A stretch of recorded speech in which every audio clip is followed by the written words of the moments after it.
उन्हीं के हवाले से ये तारीख़ें और कोशिश करेंगे कि इसमें कुछ और मौज़ूआत जो है वो इस हवाले से हम शामिल करने की कोशिश करें।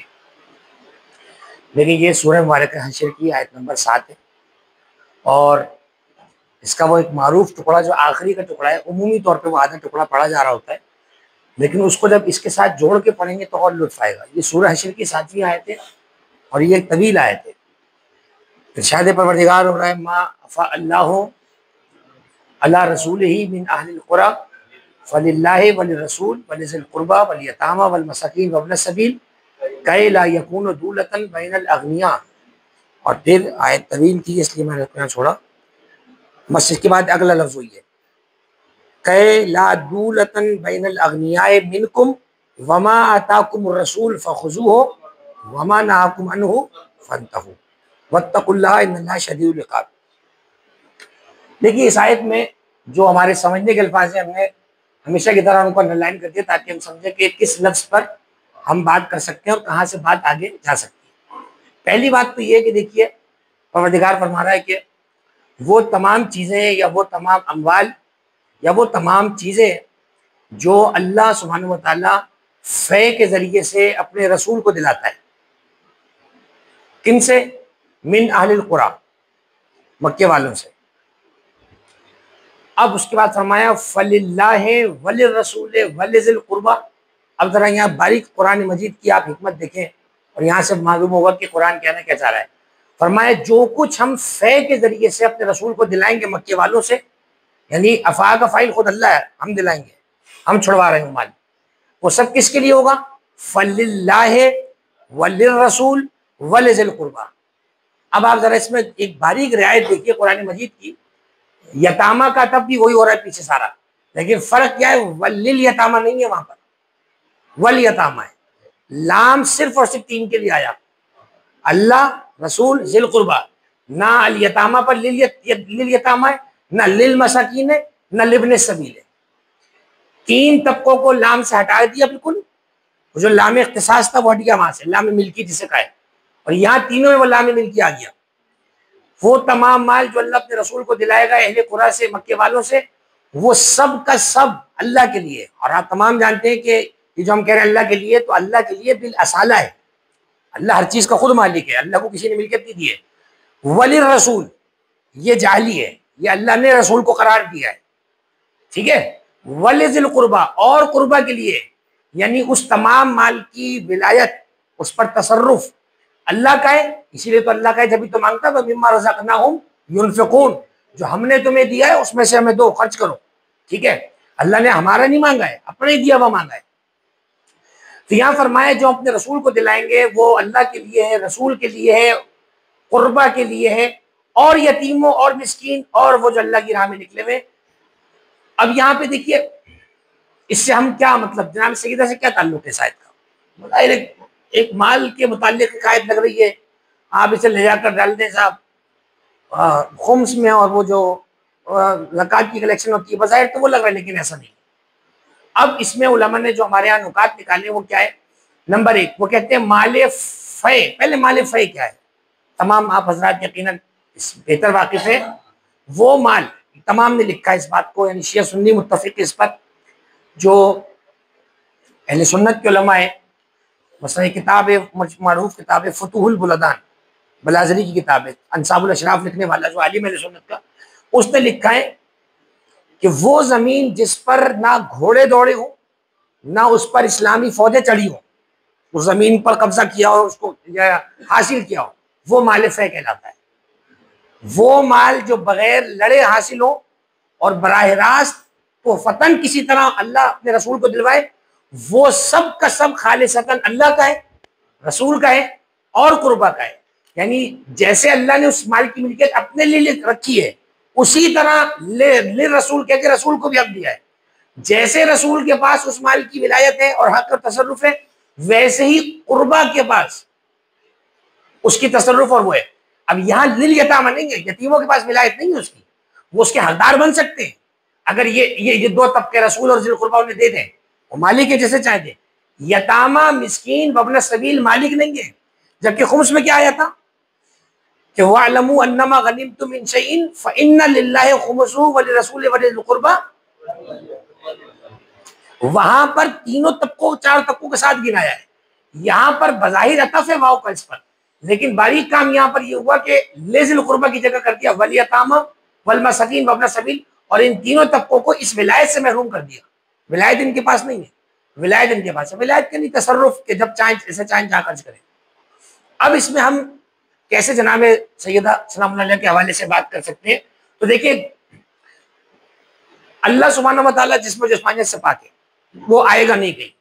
उसने तमाम इख्तियारात दिए रसूल को। अब है रसूल कायनात में विलायत का मरकज़ महवर। अब रसूल ही है तो ज़हरा को मकाम मर्तबा देंगे, रसूल ही है जिन्होंने मौला कायनात को विलायत दी, रसूल ही है जिनके कहने पर हम 11 इमामों की इमामत के कायल हुए। तो असल मरकज़ महवर रसूल खुदा की ज़ात है, ठीक है। अच्छा, रसूल खुदा 11 हिजरी में दुनिया से पर्दा फरमा जाएंगे। इससे कतई नज़र कि हमारा अकीदा यह है कि अंबिया और आइम्मा अलैहिस्सलाम अपनी कब्रों में सालिम रहते हैं, उनके जिस्मों को ज़मीन पर खाना हराम है। उसके बावजूद सारे मुसलमानों का यह अकीदा है कि जब दुनिया से आप पर्दा फरमाएंगे, आपकी आंखें बंद होंगी, तो बज़ाहिर इन उमूर में उस तरह तसर्रुफ नहीं रह पाएगा, अगरचे कायनात में जान उन्हीं के दम से। लेकिन आप ये कहें कि एक जमीन पड़ी है, इसके मालिक अभी रसूल ही है, भाई अभी वो किसी और के पास है। कोई उस वक्त इमाम चाहिए, दूसरी हुज्जत चाहिए, वो कहां से मिलेंगे? ज़िल कुर्बा में से। और किया आपने? क्योंकि वो विलायत इनके पास है, बाहर से नहीं आएगा। और ज़िल कुर्बा कौन है ये बताने की जरूरत नहीं है, कई जगह कुरान ने इशारा करा है। ज़िल कुर्बा वही जिन्हें रसूल से कुर्बत हासिल है, जैसे सूरह शूरा में कुरान ने कह दिया, ठीक है। रसूल के बाद जो विलायत है जुमला उमूर में, यानी हम जब बात करते हैं विलायत तो इसकी मुख्तलिफ जिहतें होती है ना।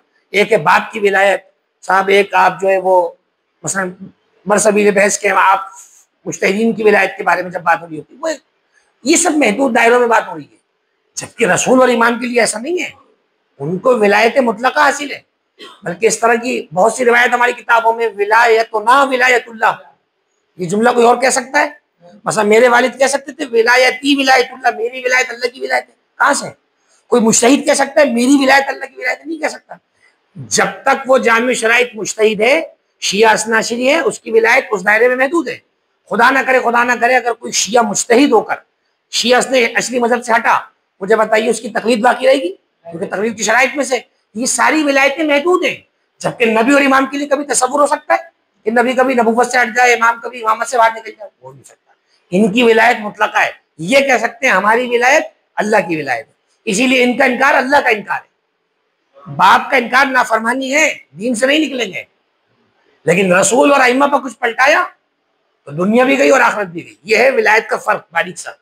बाज़ औक़ात लफ्ज़ मुश्तरक होते हैं लेकिन उसके मिस्दाक बड़े महदूद होते हैं। अब लफ्ज़ वही है, बेटी का विलायत बाप के पास है तो वो वाली विलायत थोड़ी है। मसलन अगर इमाम ज़माना ज़हूर कर जाए तो क्या इमाम ज़माना सीहों के मोहताज है निकाह के लिए? इमाम हुक्म करेंगे हिबा कर दे इसको अपने आप को, क्योंकि इमाम जान पे औला है या नहीं है? इमाम फला खातून से अपने आप को इसे हिबा कर दे, पेश कर दे, वो हो गया निकाह। इमाम तलाक के सीगे पढ़ाएंगे? नहीं पढ़ाएंगे। वो जान पर तसर्रुफ रखते हैं, हुक्म करेंगे तू इस तलाक हो जा, तलाक हो गई, वाकई हो गई तलाक। जबकि इसके अलावा किसी के लिए ऐसा नहीं, उन्हें वही तमाम शराइत देखनी पड़ेगी, वो सरकमस्टांसेस देखने पड़ते हैं। रसूल के बाद हमारे अकीदे के मुताबिक मौलाए कायनात उन तमाम मनसबों के हकदार करार पाए, चाहे वो मनसब दुनियावी हो, चाहे वो मनसब, जैसे अहले सुन्नत ने एक तफरीक की है बिला वजह की कि हम मानते हैं दीन में विलायत हज़रत अली के पास है, वो वली है, विलायत के सारे चश्मे उन्हीं से जाके मिलते हैं, लेकिन दुनिया में जो है वो फला के पास है। मसला मिसाल के तौर पर, अब चूंकि रिकॉर्डिंग है तो बात ऐसे होनी है कि आप तक भी पहुंच जाओ, जहां तक जाए तो किसी के ठेस ना किसी को पहुंचे। तो हमारे अकीदे के मुताबिक हमने मौला अली को दो हिस्सों में नहीं बांटा है कि दुनिया के लिए अली है और आखिरत के लिए फला है, या आखिरत के लिए फला है। नहीं, हमारे नजदीक इमामत की तारीफ में सब ने लिखा है, आप कोई सी किताब अकीदे की उठाएं, सब ने लिखा है अल इमामतो तुअब्बरु नियाबतुन अन रसूल फी उमूर दुनिया वल आखिरा, या फिर दीन व दुनिया के अल्फाज है, सब ने लिखा है। शिया के नजदीक इमामत दीन और दुनिया में नबी की नियाबत का नाम है, खत्म। हमने ये किया ही नहीं कि दीन के लिए फला को ढूंढे और दुनिया के लिए फला को और आखिरत के लिए फला को, नहीं, एक ही इमाम है। अली में कौन सी कमी है कि वह आखिरत में करवा सकते, दुनिया में नहीं चल सकते अली के काम कोई। हमने रसूल के बाद, अच्छा इससे पहले ये बात है, रसूल की जो विलायत है सिर्फ दुनिया वाली है आखिरत वाली है? सवाल तो ये भी होगा ना भाई, रसूल अल्लाह क़यामत में बख्शवा लेंगे, दुनिया में हम किसी और को बना लेते हैं नबी, चलेगा ऐसा? नहीं चलेगा। तो जब रसूल की शख्सियत दो हिस्सों में नहीं बढ़ सकती तो अली को कैसे बांट रहे हैं आप? सिर्फ इसलिए कि सियासी मसाइल है, अली को भी एडजस्ट कर लें और औरों को भी एडजस्ट कर लें, जबकि हमारे ऐसा नहीं। हम कहते हैं नहीं, जाहिर हो, बातिन हो, दुनिया हो, आखिर तो हर सूरत में रसूल के जैसे नाइब है वो अली है। अब जनाब सैयद इसमें कहा है, देखिए मौलाए कायनात का अब जनाब ज़हरा सी खुद खुदा का एक मंसूबा था। आपने वो रिवायत पढ़ी हुई है, सारी किताबों में शिया सुन्नी के पास मौजूद है कि इन्नल्लाह अमरनी अन उज़व्विज नूर बिन नूर, अल्लाह ने मुझे हुक्म दिया कि मैं नूर का निकाह नूर से कर दूं, नूर का जोड़ा नूर से बना दूं। तो जनाब सैयदा का अल्लाह की मर्जी से हुआ है, ठीक है। फिर वो मरज़ल बहरैन की आयातें हैं और दीगर आयातें हैं कि रिश्ते आए, रसूल ने वापस भेजे, वो वापस भेजने का मकसद यही था, ठीक है। रसूल के बाद दूसरा वजूद जो इमामत और नबूवत के सिरों को जोड़ने वाला है, उस अटूट वजूद का नाम जनाब सैयदा है। अगर फर्ज कीजिए ना बादल नख्वास्ता की जनाब सैयदा का वजूद दरमियान में ना हो, आप इमामत को नबूवत से जोड़ के दिखाएं। अच्छा, आप कहें कैसे जोड़ के दिखाएं? अली रसूल का भाई है, बिला फसल है, सारी जिंदगी साथ रहा है, ये जोड़ने की बात नहीं हो रही है। अली की नस्ल से जो इमाम आने वो कहां से आएंगे, ये है सवाल। इमामत तो पहले इमाम पे रुकी भी आपकी 11 इमाम कहां से आएंगे? वो सब बतन सैयदा से आएंगे नहीं। तो एक ऐसा वजूद दरमियान में जरूरी है कि जो नबूवत इमामत के, यूं कहिए कि जो दो संगम है, जिसे खुद कुरान ने मरज़ल बहरैन का है, उसको जोड़ने वाला वजूद हो। वो वजूद कौन है? जनाब सैयदा का वजूद है। नबूवत भी मासूम, इमामत भी मासूम। अब वो फजलुल्लाह लबनानी जो थे, सारी जिंदगी अच्छे रहे, मरते मरते भटक गए, सारी जिंदगी अच्छे रहे, वो आखिर में उन्होंने, उनको समझ में नहीं आई, अब अकल तो अकल है। उन्होंने कहा कि भाई ये कैसे हो सकता है, ज़हरा ना नबी है ना इमाम है, नहीं इनके लिए इस्मत जरूरी नहीं है, बस ठीक है इबादत तकवा परहेजगारी बहुत अच्छी थी, लेकिन इस्मत जरूरी नहीं है। 5 मौजूदा उस वक्त के मुज्तहिदीन ने उनके गुमराह होने का फतवा दिया, वो मौजूद है यूट्यूब के ऊपर, आज भी गूगल में मिल जाएगा आपको। उन्होंने कहा ये क्या बात कर रहे हो आप, ये सरासर शियत से इनहराफ है। अगर आप जनाब ज़हरा के वजूद को मासूम नहीं मानेंगे, वो नबूवत इमामत को जोड़ कैसे रहा है बीच में से? फिर उधर वो नबूवत की बेटी बन रही है बिदा के उन्वान से, इधर इमामत के लिए ये आ रहा है कि लौला फातिमत लौला अलीयुन लमा काना लिफातिमत कुफुन वजिलत, और दीगर अल्फाजों के साथ कि अगर अली ना होते तो फातिमा को कुफ ना था। इसमें उलमा में बहस है कि अली ना होते तो फातिमा का कोई कुफ ना था, लेकिन उसका उलट नहीं हो सकता कि फातिमा ना होती तो अली का कुफ नहीं है, ऐसा नहीं है। आप जानते हैं हर जगह मफहूम मुखालिफ नहीं निकाला जाता है, देखा जाता है करीना क्या इबारत में। तो हमारे नजदीक अगर मौला अली ना होते तो जनाब ज़हरा का कोई कुफ नहीं था, उनकी कोई मिसाल बननी नहीं थी दूसरी। तो मौला अमीरुल मोमिनीन के साथ जनाब ज़हरा को रखा। अब जितने विलायत के इख्तियारात रसूल से अली तक आ रहे थे, उन तमाम में दरमियान में हिस्सेदार उसकी कौन बन गई? जनाब सैयदा। उसकी एक नजीर ये वाली है। मसलन आज हमारा अकीदा है कि हजरत हुज्जत जो है वो इस वक्त अगर ज़हूर फरमा जाए, वो तमाम उमूर में मुतसर्रिफ है, उनके हक उनके ज़ेरे निगर सब चलेगा। बल्कि हमारा अकीदा ये गैबत में भी हम उनकी रियाया में, उनकी हुकूमत के तहत हैं। सिर्फ ज़ाहिरी तौर पर हम अम्वाल मुश्तहीदीन को पहुंचाते हैं या मसलन दीगर चीज़ों में हम मुश्तहीदीन की तकलीद कर लेते हैं। जब इमाम ज़हूर फरमा देंगे तो क्या है, असल क्या है, क्या अम्वाल किसके पास जाएंगे? इमाम के पास। अच्छा, ये वैसे भी तय कि हर जगह इमाम ज़माना ले जाएंगे खून से, वो किसको तय करेंगे? अपने उम्माल को, जो कलेक्शन करते हैं। तो आज बहुत से लोगों को खुमसना देने का एक बहाना क्या होता है, नहीं हम तो मुश्तहीदीन को देंगे, मौलवी तो खा जाते हैं। ठीक है, तो भाई ठीक है, आप जाकर दिया। तो जब हजरत ज़हूर फरमाएंगे तो तुमसे खुमसे ने कराची थोड़ी आएंगे, उम्माल होंगे उनके, जो उन्होंने ईमानदार मोमिन लोग चुने होंगे, वो उनको जमा करेंगे। तो आज अगर जनाब सैयदा होती मसलन, आप सोच सकते हैं कि जनाब सैयदा के पास ये वाला तसर्रुफ नहीं होता, जब उनकी नस्ल के 11 इमामों के पास ये तसर्रुफ है और खुद इमाम अली के पास, और जनाब सैयदा उम्मुल अइम्मा है और हुज्जत है 11 इमामों पर। आप उन्हें किस दलील के साथ इस तसर्रुफ से बाहर कर सकते हैं? क्योंकि दलील शरई चाहिए होती है। आप जानते हैं किसी को किसी में दाखिल करने के लिए कोई दलील शरई चाहिए, किसी को किसी में से निकालने के लिए दलील शरई चाहिए। खुद दलील शरई हमारे पास है, बल्कि इसके बरखिलाफ हमारे पास दलाइल है कि जनाब सैयदा को तसर्रुफ हासिल है। जो इख्तियारात मौलाए कायनात के पास थे मिनहसुल मासूम, जनाब ज़हरा के पास भी है। बस चूंकि वो खातून थी, लिहाजा उस लिहाज से जैसे इमाम मैदान में हुदूद कायम करता है, जंगे करता है, उस लिहाज से उन पर वो चीजें साकित थी।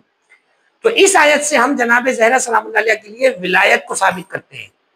और फिर विलायत सिर्फ मिन जुमला नहीं, फिल जुमला नहीं कि एक यानी कि एक खास सरकमदार नहीं, बीबी की विलायत तो वो मशहूर मारूफ रिवायत है दलाइलुल इमामा के अंदर के कानत मफरूज़त ताते अलल इंस वल जिन्न वल वहूश व तयूर वल मलाइका, बहुत शानदार रिवायत कि सिद्दीक़ा ताहिरा जो थी उनकी इताअत फर्ज थी इंसानों पर, जिन्नों पर, चरिंद परिंद पर, कीड़े मकोड़ों पर, अंबिया पर, फरिश्तों पर, सब पर।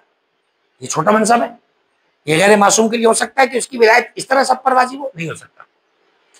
तो नंबर एक आप देखेंगे कि माले फ़ै में विलायत सैयदा क्या है, उनका इख्तियार माँ का तक है। अच्छा, यही एक बात लगी हाथ और का समझने आप, फलक के बारे में याद रखिएगा, ये आप इसे हमारी आप मजबूरी कह लें या जबान का टेस्ट कह लें, कुछ भी कह लें, ये हो नहीं सकता कि अय्याम अज़ाए फातिमी हो और फदक की बात ना हो, ठीक है।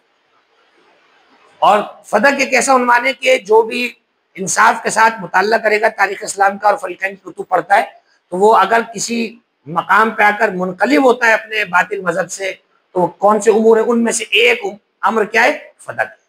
बड़े बड़े उलमा जो कन्वर्ट हुए वो इसी उस पर आकर के नहीं भाई हमारे सामने चीजें, तो याद रखिए फदक विरासत के उन्वान में आता ही नहीं है। फदक था रसूल अल्लाह ने जो हिबा किया था जनाब सैयदा, और हिबा आप सब जानते तोहफे को कहा जाता है। यानी अगर बरसबील तनज़्ज़ुल वलो सुल्लिमना, अगर हम आपकी बात मान भी लें कि विरासत अंबिया नहीं छोड़ते हो, जो छोड़ते हो सदका है, मान भी लें अगर तुम्हारी वाली बात, तब भी फदक विरासत में था ही नहीं, वो तो हिबा किया था रसूल अल्लाह ने। विरासत क्या होती है, जो मरने के बाद मुंतकिल हो और जो जिंदगी में दे दिया जाए। विरासत का अनुमान सिद्दकी जब आता है जब आपका बाप मर जाए। अब आप कहेंगे जिंदगी में विरासत अपने बट्टी देखी, वो खुद बाप तकसीम कर देता है, वो अलग बात है। हक के विरासत असल मरने के बाद जो है मुंतकिल होता है। जनाब सैयदा को फदक की जमीन बतौर हिबा दे के रसूल ने फरमाया था कि मैं तुम्हें वैसी हिबा कर रहा हूँ जो रसूल अल्लाह को आई थी खैबर के यहूदियों से, वो आपने जनाब ज़हरा को दी थी। और बहुत बड़ा नखलिस्तान था और उसके ऊपर पूरी पूरी किताबें उसकी, यानी खुद फतूल बुल्दान वाले ने उसके बारे में लिखा है। ये कहते हैं ना छोटा सा बाग था, छोटा सा बाग था। फतूल बुल्दान वाले बलाजरी ने खुद लिखा है कि उसके अंदर यानी हद निगाह खजूर के जो है भरे हुए थे, नखलिस्तान लिखा है उसने उसको। और आप जानते हैं कि अरब में दो ही चीजें हैं जिसपे आदमी इतरा सकता है, या खजूर या तेल, तीसरी कोई चीज है नहीं उनके पास। उनमें से एक ये चीज थी, तो ये अता किया था। तो पहली बात याद रखिएगा कि जनाब सैयदा को जो अता किया गया था वो हिबा के तौर पे था। और फै से मुराद वो चीजें जितनी रसूल को जंगों के बाद और दीगर मकामात से बगैर लड़े मिल जाए, वो सब रसूल की है। अच्छा, इसमें फर्क क्या है, गनीमत का माल जो होता है वो कब आता है, लड़ने के बाद, उसको तकसीम किया जाता है बराबर बराबर। इसमें जो हक है वो अल्लाह का है, रसूल का और कुर्बा का है। लिल हटाकर बता दिया कि ये चाहे तो यतीम मिस्कीन को दे दें, हक इनका है, असल इनका है। और ये अहले बैत की शान है कि वो अपने पास रखते ही नहीं, वो तो दे देते हैं उनसे जो मांगने आता है। तो पहली बात तो ये है कि माले फे में विलायत सैयदा को जब हम लेकर आएंगे तो हमें आगे चीजें खुलती नजर आएंगी और हमें समझ आएगा जनाब ज़हरा का मकाम गैर मामूली है।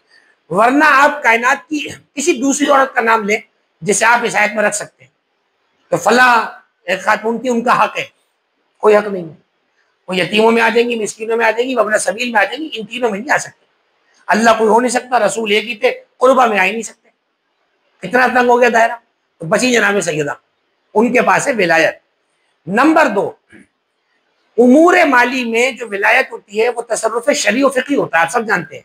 खुम्स हुआ, ज़कात हुआ और दीगर जो सदक़ात हुए, इनकी एक अहकामात है या नहीं है, इनके पूरे पूरे फ़िक़ह की किताबों में अहकामात है।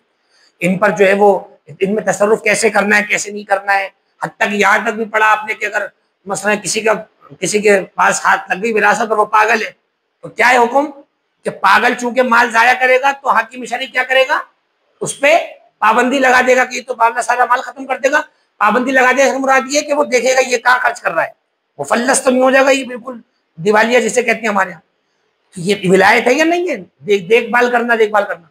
तो ये मुज्तहिदीन के पास जो है ये बिलजाल है, यानी असलन उनके पास नहीं तैयार, असल इमाम का हक था, लेकिन चूंकि इमाम गैबत में तो नहीं, क्योंकि उनको मुताबिक की उमूर बज़ाहिर इनके पास है।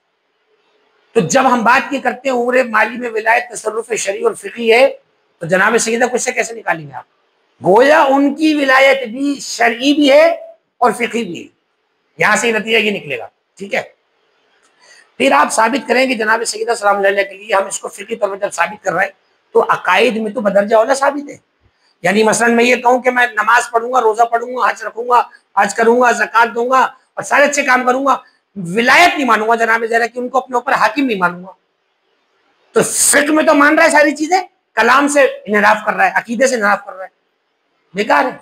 इसलिए जनाब ज़हरा सलाम अलैहा के लिए अकीदे में भी विलायत साबित है और उमूर फिकी में भी। जैसे इमाम के बारे में हमारा अकीदा, इमाम अकीदे में भी हमारा इख्तियार रखता है कि हमारी जान माल का मालिक है, और शरीयत में भी इख्तियार रखता है इमाम। इमाम अगर कह दे नमाज पढ़ना हराम है तो पढ़ना हराम हो जाएगा, उसका बफर्ज महल है। इमाम कहते कि जुम्मे से पहले जाओ, तुम पर बाजी पे निकलो, यहाँ से जाओ। अब इमाम का आप ये बोलेंगे मौला 40 मिनट दिएगा, जुम्मा पढ़ लो, कौन सा जुम्मा? अब इमाम का हुक्म आ गया, वही फौक सबसे फौक है, ठीक है। इसी तरह नंबर 4 एक अहम नुकता, जनाब सैयदा रसूलुल्लाह और आइम्मा अतहार में वास्ता विलायत है। जैसे कि अभी मैंने इब्तिदान अर्ज किया था कि वो बीच की कड़ी जो आइम्मा को नबी से जोड़ती है, वो कड़ी जनाब सैयदा है। तो जितने उमूर और जितने मकामात आइम्मा के लिए साबित होंगे, एक किताब की मैंने जिक्र किया था पिछले बरस भी, उसका नाम था तफजील सैयदा अल अंबिया वल मलाइकत व रसूल, शेख विसाम बुल्दावी, इराक के बड़े आलिम हैं। उन्होंने ये लिखा है कि जितने मकामात आइम्मा के लिए साबित है वो बदरजा औला जनाब सैयदा के लिए साबित है। फिर आगे जाके लिखा है इल्ला मा खस्सहु बिदलील या इल्ला मा अखरजहु बिदलील, सिवाय उन मकामात के जिनको दलील शरी के जरिए से निकाल दिया जाए। वो क्या? इमामत। इमामत पर अलग से नस है जनाब आइम्मा ताहिरीन के लिए, जनाब सैयदा के लिए इमामत की नस नहीं आई हमारे पास, तो हम उनको इमाम नहीं कहेंगे। ये दलील शरई आ गई, हमने इसको निकाल दिया। बाकी जो चीज अलग से नहीं आई वो सब में जनाब ज़हरा शामिल है। मोहब्बत में, विलायत में, इताअत में, शिफात में, उनकी नूरानियत में, तहारत में, इस्मत में, उनके कौल की हुज्जियत में। और फरमाया आपने, हमारे अक्सर तुल्लाब हमारे मदरसे के साथ के हमारे मरहूम उस्ताद आका नजफी, उनसे ऐसी हमने किसी वक्त में पूछा था कि जैसे मासूम का कौल हुज्जत होता है, बचपन से सुनते हैं और पढ़ते हैं, तो क्या जनाब सैयदा का कौल कहीं आ जाए तो हुज्जत होता है? तो बहुत गुस्से में आ गए थे और कहने लगे क्या बेवकूफाना सवाल है, कैसे नहीं हो सकता? गौर किया आपने? यानी जो हम कहते हैं इमाम सादिक ने फरमाया, तो अगर सही सनद रिवायत अगर आ जाए लिखा हो जाता है ज़हरा ने फरमाया, वो बिल्कुल ऐसी है जैसे इमाम बाकर इमाम सादिक ने फरमाया, उससे शरई हुक्म लिया जाएगा बाकायदा तौर पर। मालूम है आपको ये क्या चीज है? ये गैर मामूली मकाम है तो जनाब ज़हरा के अलावा किसी औरत को हासिल नहीं है, ये ज़हन में रखिएगा। जनाब खदीजा का बहुत बड़ा मकाम है, वो मादर ज़हरा है। हजरत जनाब ज़ैनब का बड़ा मकाम है, सानिया ज़हरा है। लेकिन ये वाला रुतबा आप साबित करें किसी के लिए, हुज्जियत वाला रुतबा कि जिसके कौल को इनराफ शुमार किया जाए, वो सिर्फ जनाब सैयदा है या नहीं है? तो विलायत में वास्ता बनेंगी जनाब सैयदा रसूलुल्लाह और आइम्मा के दरमियान। तो ये एक पहलू बनेगा आपके सामने, इस आयत को आप रखें। मसलन इस पर मैंने 5 मजलिसें पढ़ी थी और वो उल्टी सीधी रिकॉर्ड हुई थी। अब कभी कभार अब जैसे याम फातिमिया आए मसलन, अब मैंने आपसे पहले भी कहता कि अब हमारी भी तैयारी इसी तरह होती है कि यार एक तरह से दोबारा रिवाइज हो जाए या कोई नया गोशा, कोई नई चीज़ हम देखें। तो मैंने चले चीज़ें रखी थी अभी, चूँकि मुहर्रम से पहले ज़ियारत पे जाने की जो है तौफीक हुई, फिर आती हम चले गए मुहर्रम के लिए, तो कुछ चीज़ें नहीं मिली हमने। अब ये एक पूरी किताब है जनाब ज़हरा पर, फातिमा ज़हरा किंदीलुल अर्श, सैयद हादी मूसवी की अथवा इमाम हुसैन ने इस किताब को छापा है। अब जाहिर है कि ज़ख़ीम किताब है और तकरीबन 1000 सफ़े के करीब है। अब इसने जो तरीके बनाए जनाब सैयदा पे बात करने के, वो अच्छे लगे, नए गोशे से बात की है। देखिए मैंने आपको पहले भी कहता है, नया क्या लाएंगे आप? मतलब 4 तकरीर में आप क्या करेंगे? 5 की जगह 50 लोग कर देंगे, वही 5 ही रहेंगे, हदीस के सब वही रहेंगी, ठीक है। जनाब सैयदा नया क्या लाएं तो इमाम कह देंगे, आप नहीं कर सकते, नई कोई चीज नहीं ला सकते। वही गोशे होते हैं, जाविया बदलना पड़ता है।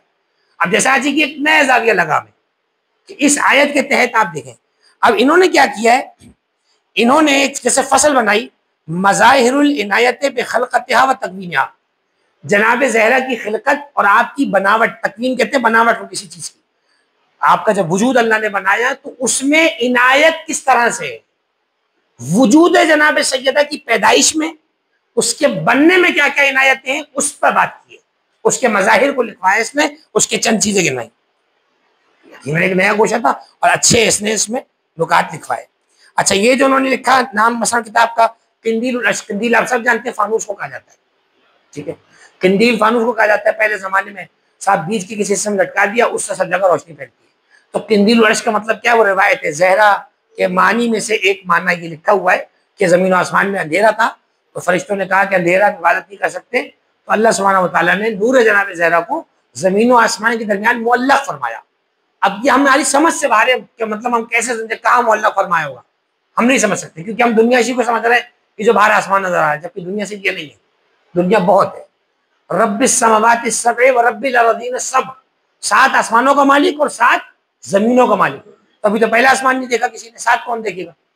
तो नूर ज़हरा जब मुनव्वर हुआ तो फरिश्ते ने पूछा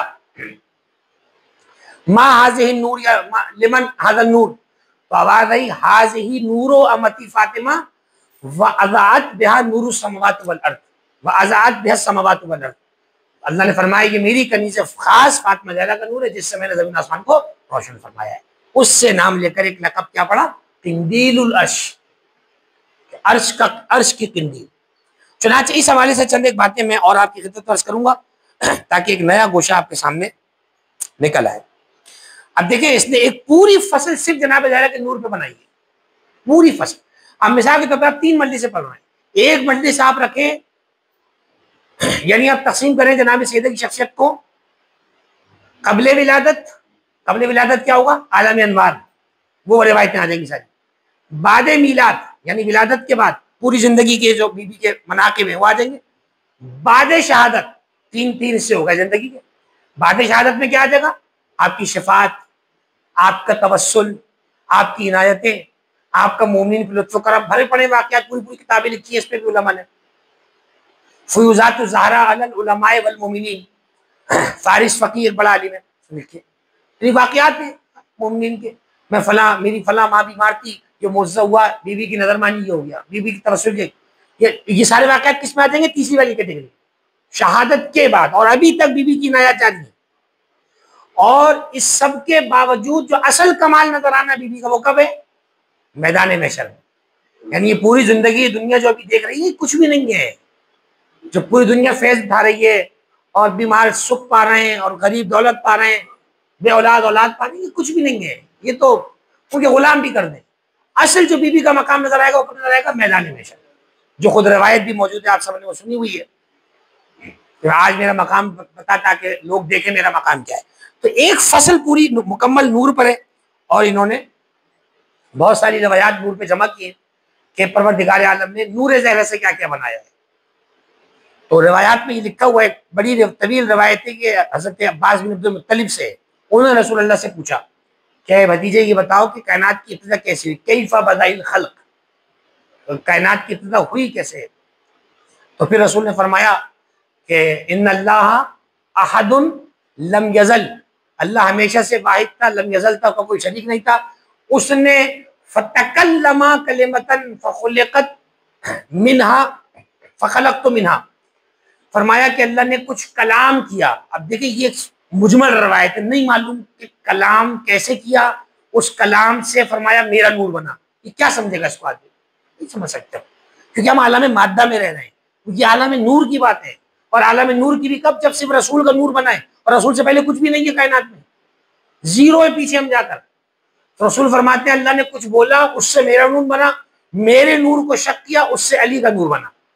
जनाब ज़हरा के लिए नहीं मिलेगा कि मेरा नूर शक किया बनाया और अली का नूर शक किया, नहीं, फरमाया अपने नूर अज़मत से ज़हरा को अलग बनाया। नूर की बात। इसका मतलब क्या है कि जनाब सिद्दीक़ा ताहिरा के लिए यह है कि आप तन्हा वो हैं जो अल्लाह के नूर अज़मत से बनी है, ठीक है। फिर फरमाया कि हमारे नूर से हसन हुसैन का नूर बनाया, फिर अइम्मा के बाकी नूर बनाए।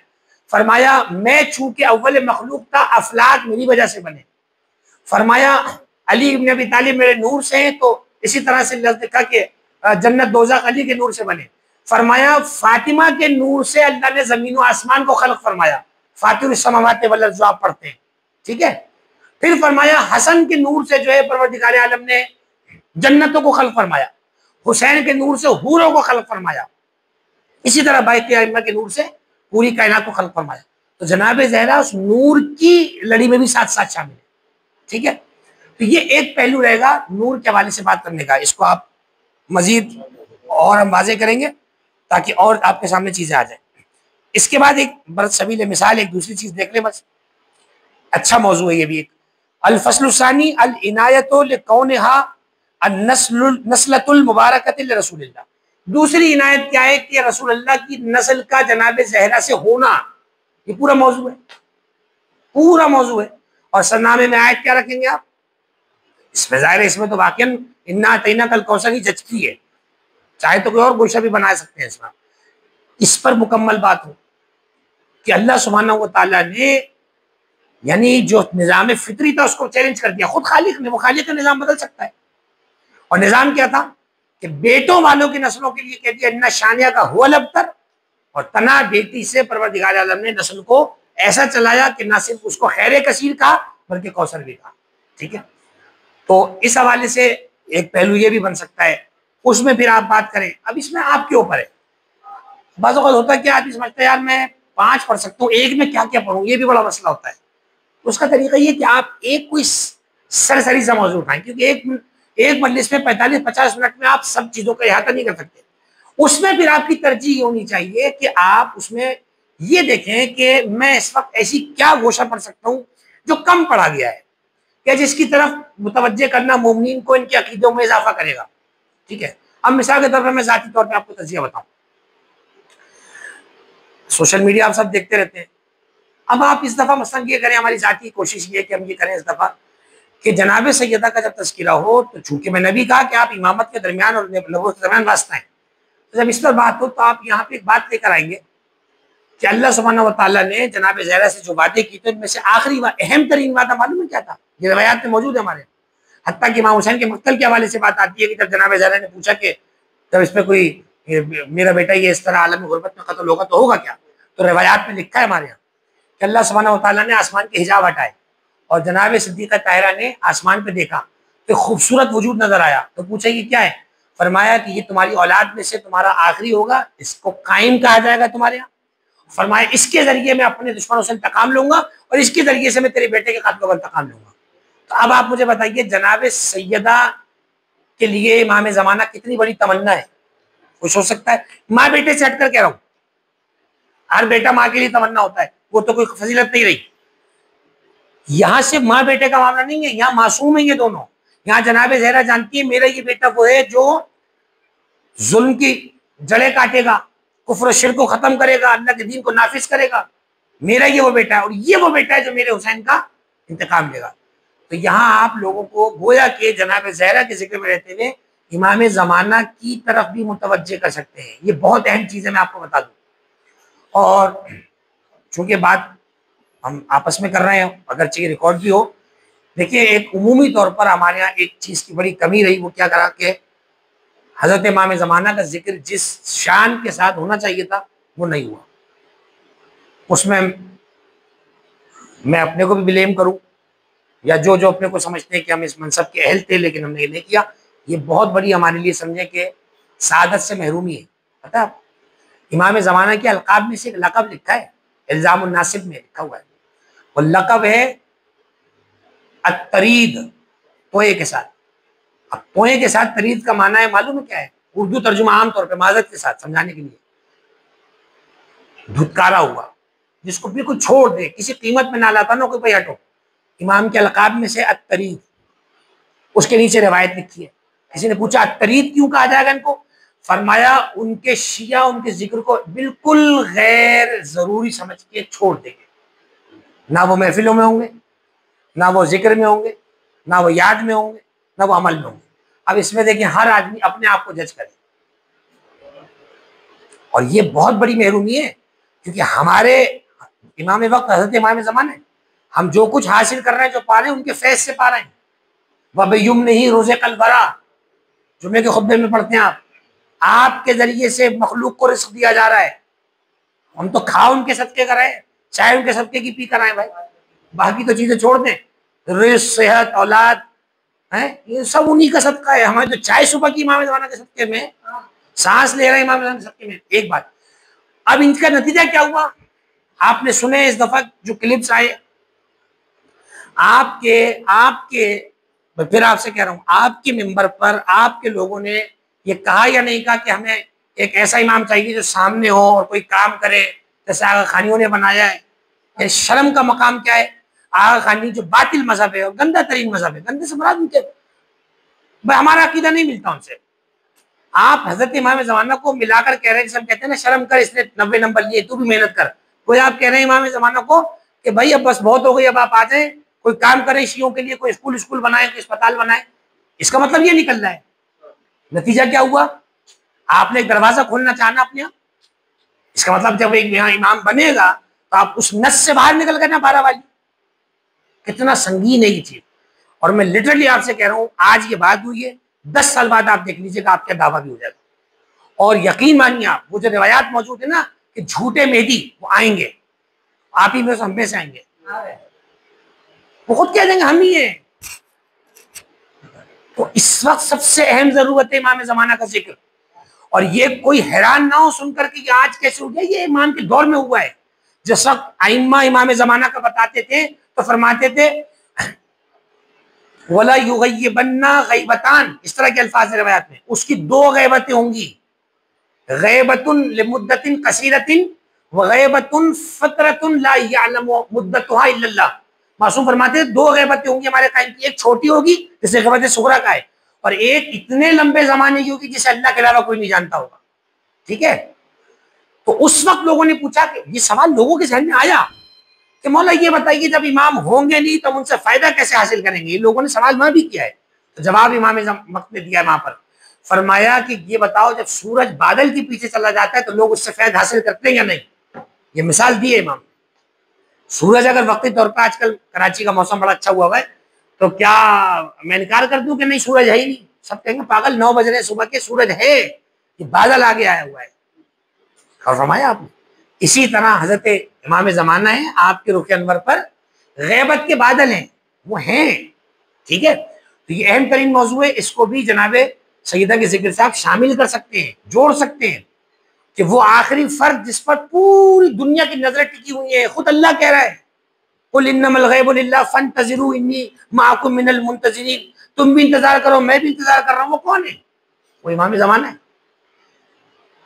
वो इमाम ज़माना है जिनकी गैबत, वो दुरूद शेख दूसी में क्या है, अल्लाहुम्मा सल्ली अला साहिब दावतिन नबविय्या व सौलतिल हैदरिय्या वल इस्मतिल फातिमिय्या वल हिल्मिल हसनिय्या, और आखिरी में इमाम ज़माना के लिए क्या कहते हैं आप? ये कोई और कहे तो चले गुलू हो जाए, दुरूद शेख दूसी में है वल गैबतिल इलाहिय्या। 12वें इमाम को जब मुखातिब किया तो क्या कहे? गैबतिल इलाहिय्या, ए उस इमाम पर सलाम जिसकी गैबत अल्लाह जैसी है। कयास नहीं हो रहा खुदावंद मुताल पे, नाउज़ुबिल्लाह, नहीं, वो मखलूक के मुखालिफ है। जैसे अल्लाह गायब है, उसकी भी एक सिफत इनमें मौजूद है, ये भी गायब रहेंगे, जब चाहेंगे जरूर फरमा जाएंगे अल्लाह के हुक्म से। तो वो हैं भाई, ऐसा नहीं हो रहा कि जो है वो। अब देखिए ना, आप एक बड़ी जगह से बैठकर इतनी बड़ी बात कर रहे हैं, तो इसका मतलब तो ये हुआ कि हमारे बड़े जितने मर गए इस अकीदे पे, वो फिर गलत गए।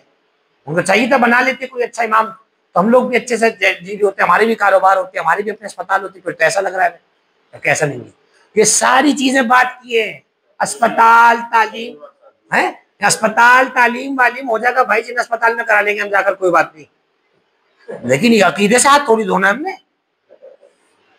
आपको जो है वो उनकी चमा चौक देखकर, उनका पैसा और उनकी वो देख के बाद आपका दिल चाहिए कि इमाम हो जाए, नहीं, इसी पे हमें कायम रहना है और हमें लोगों को मुतवज्जे करना है। एक अजीब रिवायत मैंने कल पढ़ी, वो भी मैं आपकी खिदमत में इंशाअल्लाह थोड़ी देर की आवाज अर्ज करता हूँ। बहुत प्यारी रिवायत लगी। अल्लाह के रसूल की रिवायत फरमाया, ला तजलसू इंदल उलमा इल्ला मैं यदउकुम मिन खमसिन इला खमसिन। अजीब रिवायत, और ऐसा लग रहा है हालात हाज़िर से करीब है। अल्लाह के रसूल ने फरमाया, हर आलिम के पास ना बैठा करो जाकर, जहाँ कोई इमामत देखा, हुज्जत इस्लाम देखा और लेट गया उसके आगे फौरन नहीं। पैगंबर ने मयार हमें दिया, हमें उलमा की इज्जत किसने बताई है? रसूल ने बताई है। तो हम रसूल से पूछेंगे ना मयार क्या है। फरमाया हर आलिम के पास ना बैठो, इल्ला, फिर आगे खुद जाकेगा, सिवाय उस आलिम के पास मैं यदउकुम मिन खमसिन इला खमसिन, जो तुम्हें 5 चीजों से 5 चीजों की तरफ बुलाए। मिन शक्के इलल यकीन, मिनल रग़बते इलल ज़ुहद, मिनल नसीहत मिनल अदावते इलल नसीहा। इसी तरह 4 2 और है। वो आलिम जो शक से निकाल के यकीन की तरफ लाए, उसके पास जाओ। आज क्या हो रहा है? अपने आप से फैसला करें, आप मेरी बात पे ना माने। वो आदमी जो रग़बत से निकाल कर ज़ुहद की तरफ, रग़बत क्या होती है? मरे जा रहे हैं दुनिया की मोहब्बत, मरे जा रहे हैं लैंड क्रूजर हो, मरे जा रहे हैं मेरे साथ प्रोटोकॉल हो, मरे जा रहे हैं मैं ये भी कर लूँ मैं वो भी कर लूँ, मेरा यहाँ बंगला हो, मेरी इतनी जमीनें हो, रगबत है ना दुनिया से। पैगंबर ने कहा उस आलिम के पास बैठो जो रगबत से निकालकर जोहद की तरफ लाए। जोहद क्या है? कोई बात नहीं, मैं बाइक पर आता हूँ, पैदल तो नहीं आ रहा, लोग पैदल भी आ रहे हैं, बसों में आ रहे हैं, कोई बात नहीं, मैं छोटे से घर में रह रहा हूँ, अपना है, किराए का तो नहीं है मसला। उस आलिम के पास बैठो, क्यों? वो तुम्हें वो बात बताएगा जो तुम्हारे हक में बेहतर है। आज उलट है बिल्कुल, आज मौलवी भी वाला पसंद है जो आईफोन 16 इस्तेमाल 17 इस्तेमाल करे और बड़ी गाड़ी से उतरे और लोग उसको पास ऐसे चल रहे हो जैसे मौलाना को कोरोना हुआ है नहीं? ये कोरोना में देखा था हमने कि दूर दूर करते थे। भाई मौलवी के पास जाने तो ये आदमी है जो मौलवी को मौलवी बनाता है या नहीं है? आपने जैसे किया के ऊपर कोई मस्जिद पर जा रखी है उसके ये बेहतरीन सूरत होता है। हाँ। तो कल आगा की जो क्लास आ गए आपकी थी आपकी अगर तो सूरत अक्सर अगर आप पढ़ेंगे तो सामने वाला ये जज करेगा, उनकी तकनीक की क्लास होती है तो ये आगे क्या पढ़ेगा। सही है, उसको रब से रब जोड़े, बिल्कुल सही है। इसमें हमने बताया था पहले भी कि बाज़ मौज़ूआत ऐसे होते हैं वाकई कि उसमें उसके नुकात बड़े महदूद हैं, तो उसमें कोशिश करें आप नुदरत पैदा करें। नुदरत यानी नाज़िर चीजें लाएं, अब आप निकालें। मसलन योतिका पे सबने पढ़ लिया है, आतेना पे सबने पढ़ लिया है, अल कौसर पे सबने पढ़ लिया है, ठीक है, तो जाहिर है कि हम नया गढ़ने को नहीं कह रहे, लेकिन नुदरत लाएं, उसमें कोई ना कोई नादिर चीज निकालें और हो जाता है। तफसीर खंगालें, किताबें निकालें, अरब फारसी उलमा को सुने, उन्होंने कोई अच्छा क्वेश्चन दिया है, आप पढ़ें माशाल्लाह उसको, तो ये हो सकता है। ठीक है, तो खुलासा कलाम जो होगा, ये मैंने तबरुकन बीच में बात बयान की, चूंकि इस तरह की चीजें हैं और हो रही हैं। और सबसे पहले अच्छा,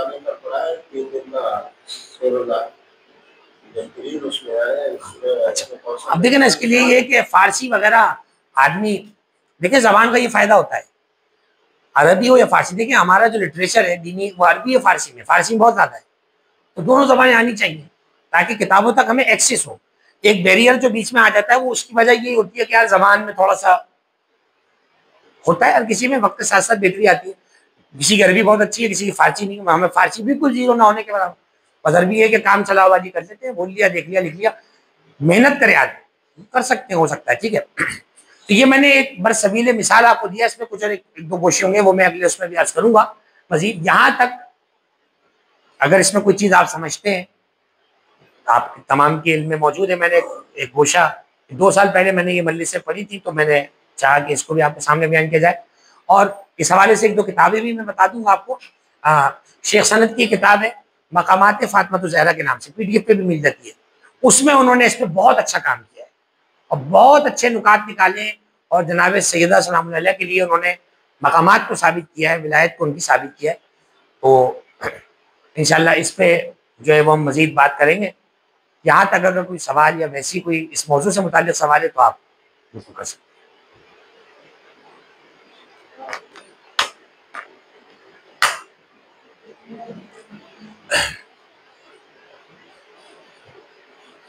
कोई नई किताब जनाब सैयदा के हवाले से किसी की नज़र से गुजरी है? कोई सी भी हो। अभी किताब का तर्जुमा हुआ है असरार फातिमा में नाम से, सच्चाई से फातिमा दादा को दी है। अच्छा, पहले भी तर्जुमा मुस्तफा का तर्जुमा है। एक और किताब आई है, आप सबको पता है, फातिमा का तर्जुमा हो रहा है। वो तर्जुमा ठीक है, आवाम के लिए सही है, लेकिन वो जाहिर है कि पढ़ने वालों के लिए, तुल्लाब के लिए तो डायरेक्ट आप असल मजदर से पढ़ें, उसमें मजा आता है। पता है, असल मजदर से आप पढ़ेंगे आपको मजा आएगा और असल चीज मिलेगी। तर्जुमे में आपको कुछ नहीं पता क्या किया है। अभी ये किताब का तर्जुमा हुआ है, रिकॉर्डिंग खत्म हो गई, हो रही है, चल रही है, इसको बंद कर दें अगर दर्स हो गया। अभी ये किताब का तर्जुमा हुआ है, अल्लाह की तरफ से अता होता है। जनाब मरियम के बारे में क्या ख्याल है? उनके पास विलायत थी नहीं थी? ऐसी विलायत थी कि सूरह मुबारक मरियम में कुल्लमा दखला ज़करिया अल महराब वजदा इंदहा रिज़्क़न क़ाला अन्ना लकी हाज़ा क़ालत हिया मिन इंदिल्लाहि वल्लाहु खैरुर राज़िक़ीन, कि जब भी हज़रत ज़करिया महराब में मरियम के पास जाते थे, उनके पास रखा हुआ रिस्क पाते थे, तो उनसे पूछते थे अन्ना लकी हाज़ा, कहाँ से आए तुम्हारे लिए? क्योंकि वो बेमौसम के फल होते थे। कालत हिया मिन इंदिल्लाह वल्लाहु खैरुर राज़िकीन, तो फरमाती थी अल्लाह की तरफ से आया और अल्लाह बेहतरीन रिज़्क़ देने वाला है। तो वो जनाबे मरियम सलामुल्लाह अलैहा जो ना बिनते नबी है, नबी की माँ, नबी की बेटी तो नहीं है, ठीक है। इसी तरीके से आप देखिए आपके एक बेटा नबी हज़रत ईसा अलैहिस्सलाम, उनके लिए जब ये तसर्रुफ है कि उनके लिए परवरदिगार बेमौसम की फल दे सकता है, ये एक फजीलत है उनके लिए, जुज़वी फजीलत है। तो इधर तो सिद्दीक़ ताहिरा का मकाम ये है कि आपका लक़ब रिवायात में मरियम कुबरा आया है, ये खुद एक लक़ब है पूरा, मरियम कुबरा। इसको देखें आप, बड़े नुकात निकल के आएंगे नीचे, ठीक है। खैर, तो इस हवाले से ये एक मौजू बन सकता है, एक अच्छा गोशा बनेगा, इस पर थोड़े से नुकात हम देखें, निकालें, अच्छे नुकात मिलेंगे इंशाल्लाह, ठीक है। अब ये एक जुमला मेरे जहन में आया और देखिए होता क्या है। अब ये देखिए मैंने अपने हाथ से लिखा हुआ है सर। अब इसमें क्या होता है, आपने झट वो सफ़ा खोला, वो चीज़ आपके सामने आ गई, हमने निशान भी लगाया मसलन। अब इसमें एक चीज़ हमारे सामने आई, अभी जो मैं आपसे बात कर रहा था। अब मौजू देखें आप, क्या अजीब काम है। विलायतुज़ ज़हरा बशारतुस समा, जनाबे सैयदा की विलायत आसमानी बशारत है। ये जुमला ही अलग है, जनाबे सैयदा की विलायत आसमानी बशारत है, ठीक है। अब कैसे वो पूरी बातें चल रही है और सारी चीजें हैं, बहरहाल मैं उसमें से सिर्फ अपने उस पर रहते हुए बात करूं। मसलन शेख तूसी ने एक रवायत की 5वें इमाम से कि 5वें इमाम ने वसीयत की बेअन तुज़ारत जद्दतुहुज़ ज़हरा, कि जनाब ज़हरा की जो है वो ज़ियारत किया करो, बेहाज़ल लफ्ज़, इन अल्फाज के साथ। आप जानते हैं ज़ियारत हमारे सिर्फ एक दो नहीं है, कई भरी पड़ी किताबों में। क्या कहो जनाब ज़हरा को ज़ियारत कर कर, वज़अमना अन्ना लके औलिया व मुसद्दिक़ून व साबिरून लिकुल्लि मा अताना बिही अबूके सल्लल्लाहु अलैहि व अताना बिही वसिय्युहु। मुखातब करके आप सिद्दीक़ ज़हरा को ज़ियारत में कह रहे हैं कि हम ये गुमान करते हैं, अन्ना लके औलिया, हाँ हम अपने आप को गुमान करते हैं कि हम आपके वो मवालात रख रहे हैं। अब जब हम अपने को उनके मुकाबले में वली करें तो बमाना मवालात वाली होगा। ये नहीं है कि आप कह रहे हैं सैयदा हम अपने आप को आपके जो है वो आपके ऊपर और तसर्रुफ करते हैं, वाला माना नहीं बनेगा। आप जानते हैं माना इबारत के मुताबिक होगा वहाँ, वज़अमना अन्ना लके औलिया व मुसद्दिक़ून व साबिरून, हम आपके औलिया हैं। अब इसमें शाहिद मिसाल क्या है वो आ रहा है, व मुसद्दिक़ून, और हम आपकी तस्दीक करने वाले, ये है शाहिद मिसाल। व साबिरून, और हम सब्र करने वाले, किस पर, अब ये समझने की चीज़ है। लिकुल्लि मा अताना बिही अबूके सल्लल्लाहु अलैहि वसल्लम, हम हर उस चीज़ में सब्र करेंगे जो आपके वालिद रसूलुल्लाह अल्लाह के पास से लेकर आए। सब्र सिर्फ उर्दू वाला सब्र नहीं होता, मसाइब पे सब्र, लाइट नहीं है, पानी नहीं है, रोड नहीं है, ये तो रहेगा हमेशा। यहाँ सब्र का एक वसी माना है, वो कुरान में आए थे, या अय्युहल्लज़ीना आमनू इस्बिरू व साबिरू व राबितू। ये यहाँ पे एक अजीब नुक्ता है तफसीर में, इस्बिरू और साबिरू में फर्क क्या है। इस्बिरू भी वही है, सबर है इस्बिरू से, साबिरू भी वही है, उसके हरूफ असली, फर्क क्या है, जमीन आसमान का फर्क है, जमीन आसमान का फर्क है। इस्बिरू में बाब इफ़ाल से आया हुआ है, साबिरू में कुछ और है, बाब के माने अलग अलग है, तो माने अलग है तो इस्तेमाल अलग होगा। तर्जुमा गौर फरमाया आपने, यहाँ पर है हम आपकी तस्दीक करने वाले और सब्र करने वाले हर उस चीज पे जो आपके बाबा लेकर आए। और अगला जुमला, व अताना बिही वसिय्युहु, और हम उस चीज की भी तस्दीक करेंगे जो उनके वसी ने हमें दी, मौला कायनात ने। अब इसमें समझना क्या है, समझना यह है कि जनाब सिद्दीक़ा ताहिरा को इस रवायत में, इस ज़ियारत में 3 चीजों से मुत्तसिफ किया है। यानी जनाब सैयदा की जब ज़ियारत पढ़ रहे हैं, और एक जुमला हमेशा याद रखिएगा, मैंने ये जुमला पढ़ा है, देखिए मासूम को समझने के लिए याद रखिएगा, तारीख से ज्यादा एतमाद करें मासूम के फरमान पर। उसकी मोटी सी दलील याद रखिएगा, मौर्रिख जब बात करेगा जाहिर देख के बात करेगा। अब्बास 32 बरस के थे, अब्बास अली जैसे थे, अब्बास मारते थे, उठा के फेंकते थे, अब्बास साबिर थे, अब्बास ने पानी नहीं पिया, अब्बास ने अल्लाह से नहीं छोड़ा, ये सब है जाहिर वाला अब्बास। बातिन वाला अब्बास कौन देख सकता है, जो बातिन में नफूज रखता है। और बातिन में किसको इख्तियार है नफूस का नाफिज होने का, अंदर तक जाने का, सिवाय गैर मासूम। मासूम के पास अलावा किसी के पास है ही नहीं। क्या कीदा है हमारा, मासूम सिर्फ जाहिर देखता है, बातिन भी देखता है, मासूम बातिन देखता है। इसीलिए जो मौला अब्बास की ज़ियारत आप और हम पढ़ते हैं, हरम पे लगी हुई ज़ियारत, खुदा आप सबको हम सबको बार बार बुलाए, छठे इमाम की सही सनद रवायत है, वो उसकी शुरुआत है पूरी पूरी मौला अब्बास की ज़ियारत की। ऐसी कितनी, उसमें जिन अल्फाज में छठे इमाम ने हज़रत अब्बास को याद किया ना, गैर मासूम कैसे याद किया नहीं जा सकता जो हज़रत अब्बास को याद किया छठे इमाम। मैंने इस पल्ले से पढ़ी है पूरी पूरी, बड़ा मजा आया। ज़ियारत का मौजू बनाया, कोई इख्तिलाफ ही नहीं होगा उसमें। एक लफ्ज़ से सुनिए क्या है उसमें। हज़रत अब्बास को मुखातिब करके इमाम सादिक ने फरमाया कि वरफ़अ ज़िक्रका फ़ी इल्लिय्यीन, पीछे से ज़रा चलिए, वह हशरकल्लाहु मअन नबिय्यीना वस्सिद्दीक़ीना वश्शुहदा वस्सालिहीन व हसुना उलाइका रफ़ीक़ा व रफ़अ ज़िक्रका फ़ी इल्लिय्यीन। अब ये रफ़ा का फाइल वो पीछे अल्लाह बन रहा है, वो हशरा का जो आया है। अब यहाँ अजीब जुमला देखें आप, छठे इमाम क्या कह रहे हैं, अब्बास अल्लाह आपका हशर करे नबियों के साथ, सिद्दीकीन के साथ, शुहदा के साथ, सालिहीन के साथ। अब मुझे आप में से कोई बताए कि यहाँ क्या नुक्ता बन सकता है इस वाले जुमले पे पूरे पूरा। यहां पूरी वो वाली आयत उठा के ले आए आप, मैं युति अल्लाह व रसूल फउलाइका मअल्लज़ीना अनअम अल्लाहु मिनन नबिय्यीना वस्सिद्दीकीना वश्शुहदा वस्सालिहीन व हसुन उलाइका रफ़ीक़ा। पूरी आयत इमाम सादिक ने उठा के ज़ारत में रख दी मौला अब्बास की। समझ रहे हैं आप क्या अजीब मकाम मौला अब्बास का। और फिर फरमाया व रफ़अ ज़िक्रका फ़ी इल्लिय्यीन, अब्बास अल्लाह ने आपके जिक्र को इल्लिय्यीन में बुलंद किया है। यहां भी रफ़ा का फाइल अल्लाह है पीछे। एक मर्तबा अल्लाह जिक्र बुलंद करवाए, एक मर्तबा खुद बुलंद करे, जमीन आसमान का फर्क है। और फरमाया आपने तो ज़ियारत में बड़े नुकात मिलेंगे आपको। अब जनाब सैयदा की ज़ियारत में लफ्ज़ आए हैं, ए सैयदा हम आपके औलिया हैं, यानी हम आपसे मवालात रखने वाले हैं। औलिया बमाना मवाली के होगा यहाँ पर, मवालात, ठीक है। अब तीन चीजें निकली आई इसमें, अजीब व गरीब। अस्सिफ़तुल ऊला अन्नहु वलियुन लिफ़ातिमा,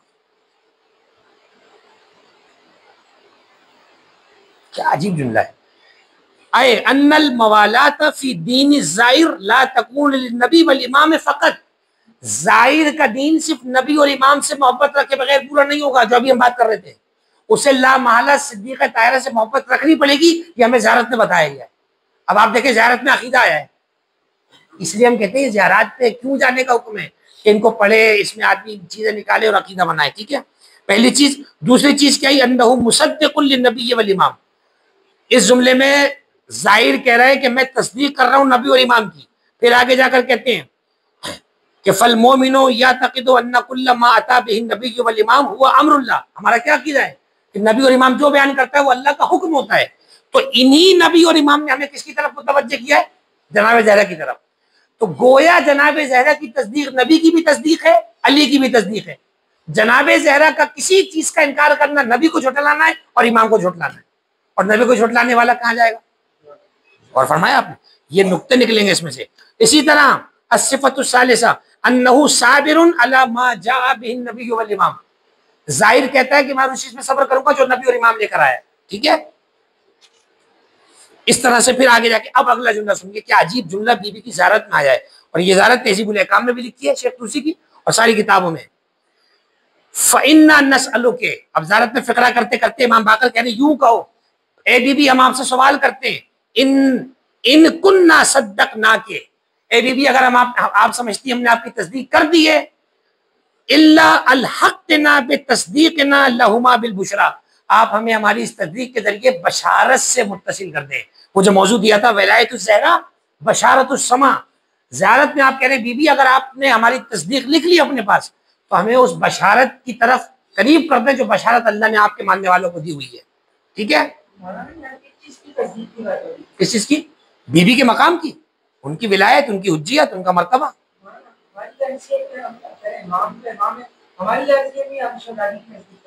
अल्लाह की गवाही कैसे देते हैं तशद्दुद में, हमारी क्या हैसियत हम कहें अल्लाह बाद वाला शरीक है, ये तो बिल्कुल वैसे ही है। हकीकत में हमारी कोई हैसियत नहीं है, लेकिन जब हमें हुक्म दिया जा रहा है अशहदु ला इलाहा तस्दीक है या नहीं है, तो फिर तो ये तस्दीक भी गलत हो जानी चाहिए। यहाँ तालीम दी जा रही है, वही इकरार है। तस्दीक माने इकरार करें, तस्दीक करें इस चीज की कि मैं इस अकीदे पे कायम हूँ, बिल्कुल वही है। फिर फरमाया कि आप हमें उस बशारत से मुत्तसिल करते हैं लिनुबश्शिरा अनफुसना, ताकि हम अपने आप को बशारत दें। किस चीज की, अब अगला जुमला है जो इस जुमले से आगे जुड़ेगा। पहला जुमला विलायत फातिमा सबील तहारत, कोई तहारत अगर चाहता है, देखिए तहारत ज़ाहिरी बात नहीं है, ज़ाहिरी वुजू वाली तारत है, बातिनी अंदर की तारत है। अंदर अंदर कैसे घुसड़ेंगे पानी भाई? इसीलिए हुक्म है जाहिर की तारत वुजू, बातिन की तारत जिक्र मोहम्मद वाले मोहम्मद। और होना आपने अल्लाहुम्मा सल्ली अला। अब अगला जुमला सुनिए क्या है, लिनुबश्शिर अनफुसना बिअन्नहु कद तहुरना बिविलायतिके। बीबी हमें इस बात की बशारत अपने आप को हम दें कि हम आपकी विलायत के जरिए पाक हो गए हैं। अब मुझे गौर करके बताएं, जिसकी विलायत हमें पाक कर रही हो, खुद वो कितनी पाको पाकीज़ा होंगी, तो वो यकीनन आयत अतीर का मिस्दाक होनी चाहिए। इस तरह से ये एक मौजू था जो मैंने आपके साथ बयान किया। ये किताब है, ये भी लबनान के आलिम दीन थे आमुल के, और अल वदीअतुल मक़हूरा फातिमा बिनते मोहम्मद सलामुल्लाह अलैहिमा। तो अब इसमें मैंने मसाइब के हवाले से चंद गोशे लिखे। तो ये एक गोशा था, ये पिछले मौजू से, हमारे फजाइल वाले मौजू से मुत्तसिल हो जाएगा कि तस्दीक फातिमा, तस्दीक रसूल इमाम है, वो कैसे हमने बयान किया। बशारत आसमानी किस किस को हासिल होगी? जो बीबी का इकरार करके उनकी इजारत करता है। और विलायत फातिमा, जो हम बीबी की मोहब्बत दिल में रखते हैं, उनका मकाम मर्तबा, वो हमारी तहारत की दलील है, हमारा बातिन पाक है इंशाअल्लाह। ठीक है, तो ये मैंने आपके हवाले से बयान किया। अच्छा, ये किताब चूंकि मसाइब से मुत्तसिल है, लेकिन अच्छा काम ये किया इसके आधे पोर्शन में शुरू के जो है ना फजाइल के नुकात लिखे हैं। तो अच्छा एक मौजू था, यानी एक ही किताब में सब चीजें।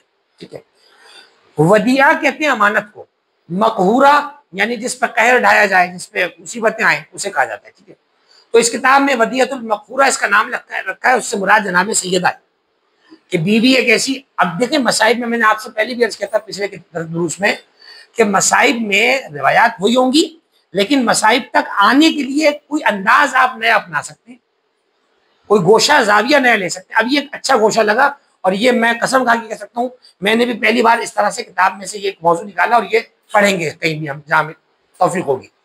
आप इस तरह से मौजू बनाकर लेकर आए कि अमानत सिर्फ पैसा या कोई चीज रखवाना नहीं होती है। अमानत कई तरह की होती है, अमानत बाद भी होती है, अमानत किसी की औलाद भी होती है। मसलन आपके चचा ताया थे, वो दुनिया से गुजर गए, मसलन अब उनकी औलाद क्या है आपके पास, इस तरह से उनकी अमानत है। ठीक है, इस तरह से और अमानत के मिज़दाक बहुत सारे हो सकते हैं। जब ये वाला माना आप लोगों को समझा देंगे, वरना अमानत लोग यही समझते हैं पैसे रख ले, जेवर रख ले, अमानत का दायरा बड़ा है। अब आप समझाएंगे, तो जब अमानत का दायरा वसी है, तो जनाब सैयदा का वजूद रसूल अकरम के बाद उम्मत के लिए सिर्फ अमानत नहीं, अल्लाह की अमानत थी। वदीअतुल्लाह का लफ्ज है। अब ये एक अजीब जो है ना वो मौजू है कि जनाब सैयदा को वदीअतुल्लाह का है, और आप जानते हैं कि इजाफत का के की जो होती है बड़ा माना बदल जाता है। ठीक है ना, खाली गुलाम के 1000 गुलाम है दुनिया में, आपने जैसे कहा गुलाम अमीरुल मोमिनीन मसलन, अब निस्बत से क्या हुआ, कसबे मारफा हो गया, अली का गुलाम, बढ़ गई बात। वदीआ अमानत, मुतलक अमानत किसी की हो सकती है, मोमिन की, काफिर की। वदीअतुल्लाह अल्लाह की। बैत मुतलक बैत, कोई से भी बैत हो सकते हैं, बैतुल्लाह, किताबुल्लाह। ठीक है, आयत, हर चीज अल्लाह की आयत है, आयतुल्लाह अल्लाह की निशानी, तो माना बदल जाएगा। यहां से आप जब लाएंगे तो ये एक नया गोशा भी बनेगा लोगों के ज़हन में, और मसाइब पर आप इसमें यूं आ सकते हैं इस तरह से कि जनाब सैयदा अमानत का तकाजा क्या होता है कि उसका पास रखा जाए। अमानत का तकाजा ये होता है उसका पास रखा जाए, उसका जाया ना किया जाए। जनाब सैयदा सिर्फ रसूल की अमानत नहीं है, अल्लाह की तरफ से रसूल को थी और रसूल की तरफ से उम्मत को थी। गोया जनाब सैयदा एक ही वक्त में अल्लाह और रसूल की अमानत है।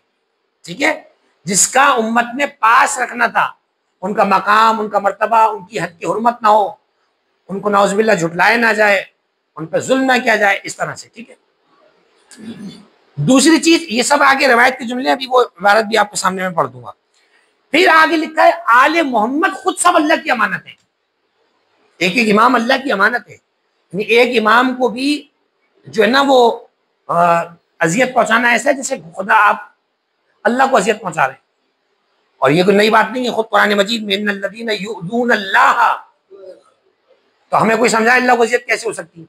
भाई मैं सामने बैठा हूँ, मुझे कोई नोचे पत्थर मारे, कोई मुझे अजियत होगी, अल्लाह को अजियत कैसे देंगे? अल्लाह का तो जिस्म ही नहीं है। आयत तो है, इसका मतलब क्या है? अजियत सिर्फ फिजिकली किसी को नोचना मारना नहीं है, किसी को ठेस पहुंचाना भी अजियत होता है। तो यहां अल्लाह को अजियत देने से मुराद क्या है? जिनको अल्लाह ने भेजा है उनको झुटला कर गोया कि किसे झुटला रहे? अल्लाह की अजियत हो रही है। इसी तरह जनाब सैयदाएं बज़ाहिर वो नबी की बेटी हैं, लेकिन चूंकि अल्लाह ने नबी को दी थी, इन्ना अतईना कल कौसर, तो अब जो ज़हरा को सताएगा वो अल्लाह और रसूल का जो है मुजरिम हो रहा है। सारे आले मोहम्मद क्या है? अल्लाह की अमानत है। फिर एक गोशा आप ये बनाएंगे कि आले मोहम्मद रसूल अल्लाह की वसीयत है। आप जानते हैं वसीयत का लिहाज रखा जाता है, वसीयत का पास रखा जाता है। आम वसीयत के बारे में भी यही है कि वो वसीयत जो गैर शरई ना हो उस पर अमल करना वाजिब है, उसकी मुखालिफत जायज नहीं है। अहले मोहम्मद, फिर यहाँ भी आपको समझाना पड़ेगा, लोग वसीयत से समझते हैं माल की वसीयत, वसीयत का दायरा बड़ा है। वसीयत के काम जब आप तौज़ीह वगैरह में पढ़ेंगे तो आपको पता चलेगा वसीयत कई चीजों में हो सकती है। तो उसमें आप क्या करेंगे? वो रिवायात लेकर आएंगे, मशहूर रिवायत है। हदीस सकलैन के आखिर में वो फिक्र आता है, सही मुस्लिम में भी है, कई किताबों में भी है कि इन्नी मुखल्लिफुन फीकुम मुस्तक़लैन के भी अल्फाज हैं। इन्नी तारिकुन फीकुम मुस्तक़लैन तो है मशहूर, इन्नी मुखल्लिफुन फीकुम मुस्तक़लैन भी है, मैं तुम्हारे दरमियान दो चीजें छोड़ रहा हूँ, मुखल्लिफ व खलफ से। और फिर आगे जाकर फरमाया किताब अल्लाह व इतरती अहले बैती व उज़क्किरुकुमुल्लाहु फी अहले बैती व उज़क्किरुकुमुल्लाहु फी अहले बैती व उज़क्किरुकुमुल्लाहु फी अहले बैती फ़क़ालहा सलासा मर्रात। ये सही मुस्लिम की रिवायत है। 3 बार अल्लाह के रसूल ने अहले बैत के लिए कहा, मैं तुम्हें डराता हूँ अल्लाह से, अहले बैत के बारे में, अहले बैत के बारे में। अहले बैत क्या मतलब है? इसका मतलब अहले बैत अलैहिस्सलातु वस्सलाम का एक गैर मामूली मकाम था। डराना किस सूरत में था? इसी वजह से, क्योंकि पैगंबर कयामत तक के मामला जानते हैं, उन्हें पता है मेरे बाद के मामला क्या है। तो खुद आप इसको समझाएं कि जनाब सैयदा वो वसीयत थी जो अल्लाह की तरफ से हमारे लिए रखी गई। अच्छा, ये एक अच्छा मौजूद उन्होंने बनाया है कि बाद रसूल के 40 दिन जो है, हमारे तो 40 दिन के बाद तो चेलूं कहा जाता है ना, रसूल की शहादत और वफात के बाद 40 दिन है वो क्या है? जैसे कि आप जानते हैं कि बाज के नज़दीक 45 दिन में शहादत है, बाज के नज़दीक 75 दिन में, बाज के नज़दीक 95 दिन में। तो उस कौल को गालिबन इन्होंने यहाँ पर लिया है, इसलिए 40 दिन की बात कर रहे हैं, क्योंकि 3-4 दिन मरज में गुजरे शहजादी के। ठीक है, तो 40 दिन में जो उम्मत मुनकलिब हुई है बिल्कुल, यानी कि पैगंबर अकरम की आंख बंद होते ही उम्मत ने जो है वो अहले बैत अलैहिस्सलाम को उनके मकाम से दूर किया। ये जो फिक्र लिखा है ये पैगंबर की रिवायत का टुकड़ा है। अहले बैत के बारे में पैगंबर डरा रहे थे और डराने के बाद फरमाया सोहकन सोहकन लिमन ज़लम ज़हरा। अब यहाँ पे इख्तिसास क्या है? ये नहीं का सोहकन सोहकन लिमन ज़लम अहले बैती, वो इजमाल हो जाता। सबकी बात हो रही है कि दूर हो मेरी रहमत से वो जो मेरे अहले बैत जुल्म करे। यहाँ खास पैगंबर ने क्या कहा? सोहकन सोहकन लिमन ज़लम ज़हरा, वो दूर हो मेरी रहमत से, वो दूर हो जो ज़हरा पर जुल्म करे। इसका मतलब क्या है कि फौरन जनाब रसूल अल्लाह के बाद जो जुल्म का निशाना बनेगी वो कौन है? वो जनाब सैयद है। तो ये मुख्तलिफ गोशे हो सकते हैं। अब इसके बाद आप कोई एक न एक गोशा जो है मसलन ले सकते हैं। अब जाहिर है कि फिर वही वाली बात कहूंगा, एक मजलिस है तो आपको एक गोशा ले लें। आप बीबी के दरबार की कोई मुसीबत पड़ दे, आप बीबी पे जो सानिया हुआ उसकी कोई मुसीबत पड़ दे, या बीबी की बीमारी में जो आपने वसीयत की बच्चों के हवाले से हज़रत फिज़ा को भी उसका एक फिक्र पड़ दे, और आप एक 5-7 मिनट के मसाइब वो पढ़ दें। लेकिन अगर आप सहरोदा पढ़ रहे हैं, खमसा पढ़ रहे हैं, उसमें फिर आप तरतीब को फैला सकते हैं। मसलन एक मरतबा आप ये करेंगे कि एहराके बैत, बीबी का दरवाजा लाना, ठीक है। एक मरतबा आप ले आएंगे दरबार में तलबी बीबी की, ठीक है। उसके बाद हलालत, बहुत सारे नुकात खुद भी बना ले, इसमें खुद भी आप बना सकते हैं, और जरूरी नहीं है कि यही हो। आप गोशे निकाल लें, बीबी का एहराके बैत, दरवाजा जलाना, मुकम्मल रिवायात, तफसीर रिवायात, ठीक है, पूरी किताब है इस मौजू पर। दरबार तलबी मौजू है, मुसीबत है, ठीक है। अलालत के अय्याम, अलालत में आपने किस तरह से अपने घर में जो है वो शदीद अलालत में, यानी शदीद जख्म में, आप छोटी मोटी बीमारी नहीं। फिर बीबी के उसी दरमियान गजब और रिजा, किस किस से कहा मैं राजी हूँ, किस किस को याद किया आखिरी वक्त में, किस किस से कहा मैं गजबनाक हूँ, वो दिन आप लेकर आ जाएंगे, ठीक है। उन अय्याम में, उस बीमारी के दिनों में जनाब अमीरुल मोमिनीन के साथ क्या क्या आपके वाकयात रहे, क्या क्या बातें मौला अली से की, मेरे बात आप एक अक्द कीजिएगा। मेरे बाद जो है वो जब आए तो दरवाजे पे ऊंची आवाज में ना आवाज दीजिएगा, दक्कुल बाप जोर से ना कीजिएगा, मसाइब के गोशे आ रही है, बच्चे मेरे डर जाते हैं। ठीक है, ये तमाम इसमें से कोई कोई एक गोशा आपने और एक मजलिस में लगाकर आप किसी तरह भी पढ़ दो। इस तरह से आप एक मौजू बनाएंगे। और ये मैं पहले ही बता चुका था, जब आप 30-35 मिनट 40 मिनट की फजाइल पढ़ते हैं तो मसाइब तक आने के लिए एकदम से छलांग नहीं लगाई जाती है। वो अजीब सा लगता है कि एकदम 30,000 फीट से आ गए 300 पे, अब वो एकदम करते हुए जो है बिल्कुल यूं आ गए जैसे जहाज नीचे नहीं आ जाता है। उसके लिए आपने, जब आप फजाइल के मसाइब की तरफ आ रहे तो ये कुदरती तौर पर होता है। मसलन आप किसी की खुदा ना करे मौत की ताज़ीर करने जाते हैं, कैसे कहते हैं, हाँ भाई कैसे हैं, अब्बा का इंतकाल हो गया, हाँ बड़ा अफसोस, ये वाली टोन नहीं होती। टोन कैसे होती है, अरे यार बड़ा अफसोस हुआ आपके वालिद का, खुदा मगफरत फरमाए, सब्र दे, बहरहाल मौत बरक है। टोन बदल गई नहीं बदल गई? अब किसने सिखाया लोगों को ये वाली टोन कि मसाइब में टोन हल्की होती है? ये कुदरती होता है। तो इस तरह आहिस्ता आहिस्ता करके फिर आप देखिए मेरे पास वक्त कितना है, मैं कितना फैला सकता हूँ, कितना समेट सकता हूँ, उस हिसाब से आप एक गोशा बना लें और आपके सामने चीजें आ जाएंगी। और इसके लिए फिर मैं आपसे कहूंगा, जैसे अभी हमारे पास तकरीबन समझे महीना बाकी है मजालिस के दिनों में, मसाइब की 1-2 किताबें कोई ना कोई दफा एक वैसी दौरा कर लें पूरा पूरा ना उसका, एक पढ़ लें दफा, उसमें नई चीजें निकलती हैं बाज़ औक़ात, जो उर्दू में भी हो किसी जबान में भी हो, जबान से कोई मसला नहीं होता है, असल है उस चीज तक पहुंचना और उसको पढ़ना। तो उसका फायदा ये होगा कि आप जो है वो एक अच्छी मजलिस को तैयार करने में कामयाब हो सकते हैं। और फिर वही अहम तरीन बात कि देखें, आप इन तारीखों में मजलिसों में आपने तमाम चीज़ें पढ़नी भी हैं और एक मुनासिब अंदाज से पढ़नी है। ये कि हमें पढ़ना भी है और हमें कुछ पढ़ना भी नहीं है, ऐसे करके पढ़ना है। ये अंदाज होता है, मोहतात उलमा का तरीका है। हमारे उलमा पढ़ते रहे, ऐसा नहीं है कि बहुत मुश्किल है हम कैसे पढ़ें, हक तो बयान करना, भाई हक बयान करने का तरीका भी तो कोई होता है। तो एक तरीका है कि आप मुनासिब अंदाज से लेकर आए, भरपूर मसाइब बयान करें, बीबी की 1% कम करने की बात नहीं हो रही नाउजुबिल्ला, लेकिन कुछ चीजें जो आप समझते हैं समझ रहे हैं उनको आप उस हिसाब से लेकर चलेंगे तो कोई हल्फिशार वाली बात भी नहीं है और आप अपना माफी ज़मीर भी बयान करने में कामयाब हो जाएंगे। तो ये आज के हवाले से मैंने मौजू आपकी खिदमत में पेश किया। और मसाइब के हवाले से अच्छा इसमें एक चीज़ और मैं इजाफी बयान कर दूँ, बहुत से लोगों की शिकायत होती है, जैसे सिंध और पंजाब के हमारे खास तौर पे जो मोमिनीन हैं उनमें ये रिवाज नहीं है कि वो मसाइब में अहले बैत के लिए और ख़ास तौर पे बीवियों के लिए संगीन मसाइब को सुने, हमारा रिवाज नहीं है। और ये अच्छी बात है, इसको हम बुरा नहीं कहते। ये अदब का एक वो रहता है कि वो नहीं कहते कि ऐसे मसाइब ना पड़ जाए। अब उसमें हमारी ज़िम्मेदारी क्या है? अब हम चूँकि कराची के पले-बड़े, हम कहते हैं नहीं ये क्या है भाई? भाई आप शहर में रहे हैं, आपको नहीं पता वहाँ की हसासियत। देखिए, जब भी अहले बैत की अकीदत से जुड़ी हुई कोई चीज़ हो ना, उसे ठेस ना पहुँचाएँ। अब आप उन्हें बोलेंगे भाई किताब में तो लिखा है, भाई लिखा तो बहुत कुछ है किताब में, सब पढ़ देंगे क्या? तो एक ऐसे अंदाज में कि आप मसाइल पढ़ भी दें और वो सरी अल्फाज ना हो, सरी अल्फाज ना हो, कुछ चीजें बीच से स्किप कर दें। बीबी की शहादत पढ़ी, बीबी का ताबूत तैयार हुआ, बस। जरूरी नहीं है अब आप एक एक जुजियात पूरे लेकर चले हम मसाइल के, मुनासिब नहीं। ये एक मेरा जाती अपना वो है। और हमने भी कभी कभी पढ़ा है, लेकिन बहरहाल जब इसकी तरफ थोड़ा सा तवज्जो की और इसकी जगह जब अपने आप को रख के सोचा तो वाकई अजीब सा लगा कि खुद हमसे कोई बोले पूछे हमारे किसी के बारे में तो हम तो नहीं बताएंगे ऐसी चीज कोई। तो हम जब बीवी का तस्करा कर रहे हैं तो हमें मुसीबत भी पढ़नी है और अल्फाज का चुनाव बड़ा प्यारा होना चाहिए। शहादत हज़रत मोहसिन का जिक्र भी आएगा। लफ्जों का चुनाव ऐसा हो जो जहन को कहीं और ना ले जाए फौरन। बाज लोग सादगी में बेचारे कह देते हैं, शहजादी की शहादत पढ़ रहे हैं, कोई लफ्ज ऐसा कह दिया जो आम उर्दू में बोलते हैं हम खवातीन के लिए, वो लफ्ज नहीं, मुनासिब अल्फाज में।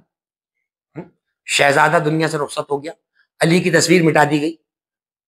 अल्फाज वो जो मतलब भी पहुंच जाए और अकीदत भी बाकी रहे। तो ये एक दो चीजें हैं जो इस हवाले से हैं। अब मजीद ये कि इसमें मुझे आप बताएं कि और क्या आपके जहन में, क्या आप समझ रहे हैं, कोई मौजू और आप मुझे बताएं इस हवाले से, ताकि उस पर हम जो है वो आपकी भी एक राय हो तो उस पर हम जो है बात करें या काम करें। जी हाँ। ये जो आप कह रहे थे कि मसाइल ना पढ़ना चाहिए, लेकिन उम्मन आज के दौर में देखा जाए तो ज़्यादातर लोग हमारे मसाइल पढ़ते हैं हाल ही के दिनों में। जी। तो नहीं पढ़ना चाहिए। हाँ, जैसे मैंने अभी कहा ना, मैं मसाइल जो मसाइल पढ़ते हैं। हाँ हाँ बिल्कुल। हाँ हाँ बिल्कुल। हाँ देखिए, आप सब जानते हैं बाज चीजें वो हैं जो है नहीं, वो जमाने हाल में है, पढ़ी जा रही होती है। तो कोशिश करें, बेहतर तरीका तो यही है कि मक्तल में जो मौजूद है उसको आप रखें, और किसी हद तक अगर आप समझते हैं कि मैं इसमें कोई बात पढ़ सकता हूँ तो पढ़ें, लेकिन आप बेहतर इसमें एहतियात का पहलू यही है। मैंने ये नहीं कहा मसाइब ना पढ़े जाए, मसाइब पढ़ें। वो आपको सबको मालूम है, वो मशहूर वो बीबी की शहादत के हवाले से जो अशार है किताबों में, अबुल हसन अस्फहानी के जो अशार लिखे आते हैं, ठीक है ना, वो सबसे बेहतरीन तरीका लगता है मुझे। आयतुल्लाह अबुल हसन अस्फहानी आखुई के उस्ताद, बहुत प्यारा अंदाज है, उन्होंने मसाहिब के अंदाज में इतना बेहतरीन तरीके से लिखा है, शेर अशार की सूरत में। नहीं पढ़ी उन्होंने, रिवायतें नहीं पढ़ी पूरी पूरी। वमा अदरी खबर अल मिस्मार सल सदरहा खुजानत अल असरार, मुझे क्या पता कील वाली रिवायत क्या है, उस सीने से पूछो जिसमें अल्लाह के राज है। अल बाब वल जिदार व दिमा शुहूदो सिद्क़ लहू माखिफा, दीवार दरवाजा और खून सब बता रहे थे, छुपाया गया, क्या रह गया मुझे बताइए आप। और रिवायत है नहीं दरो दीवार वाली, कैसे लेकर आए इसको। ये होता है आलिम। अब मुज्तहिद आदमी थे, मतलब भी पूरा बयान कर दिया और लफ्ज भी नहीं खुले। हमारे यहाँ बहरहाल हम नियत पे किसी की शक नहीं करते, लेकिन अल्फाज बहरहाल। अब दरो दीवार वाली रिवायत लिखी है मजलिसी साहब ने, लिखी है हमारे यहाँ। नवाब शाह में आ गए कुछ अर्सा पहले ऐसा हुआ था, एक आलिमी थे शायद खतीब के बहरहाल पंजाब से आए थे, उन्होंने अय्याम फातिमा में ज़हरा सलाम अलैहा के मसाइल पढ़ते हुए उन्होंने जो है वो तमाचे का जिक्र कर दिया।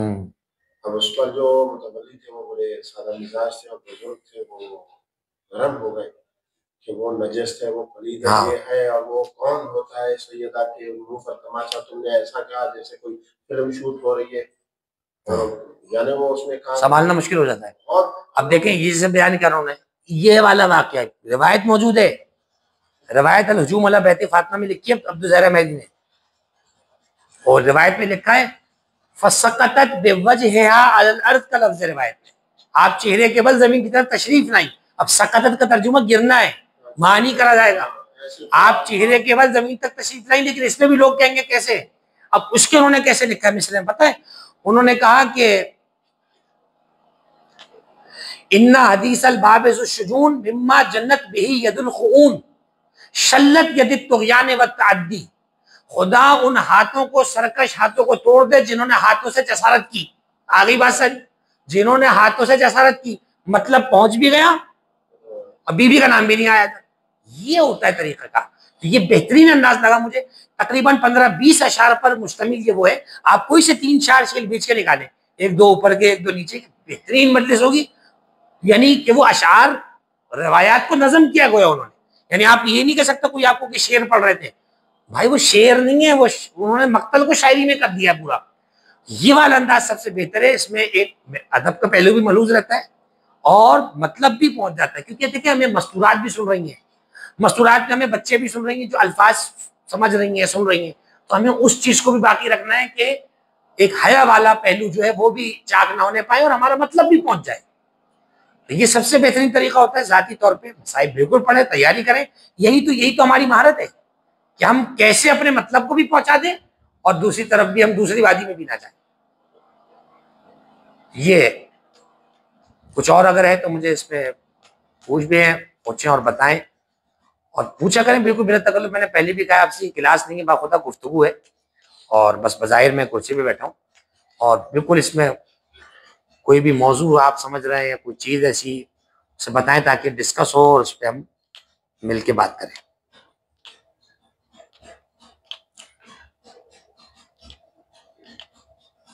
जनाब मैं इंशाल्लाह अगले 10 मिनट देखूंगा कुछ।